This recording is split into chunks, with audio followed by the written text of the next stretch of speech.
तापर मु आमर मुख्य अतिथि श्रीमती सरिता साहू जी को अनु डाकुची जे से डाई से आसतु एवं आमर छोट छोट कुनि कुनि पिला मानकु एही 26 जनवरी दिवस उपलक्षे किछि वक्तव्य आम पिला सामने रखु।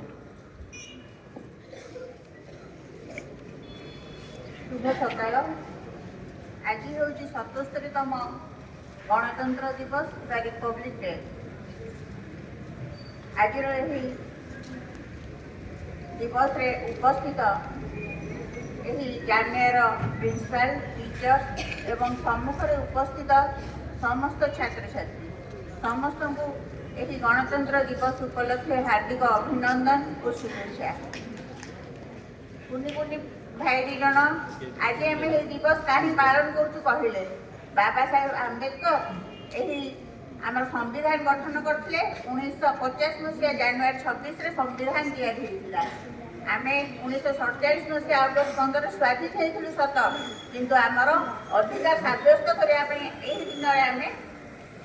दिन आमर अधिकार सब्यस्त कर तेणुक आज से बाबा साहेब आम्बेडकर को मन पकड़ दिन एवं पाखे कृतज्ञता जनाइबार दिन आम समस्ते एक ही जदि निज ठीक भाव आम चलीपर क्लारिटी रखिपर ताहले आम भारतवर्ष बहुत आगक जापर।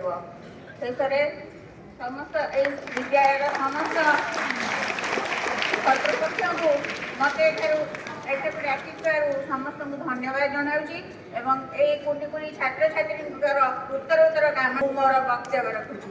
वंदे उत्कल जननी।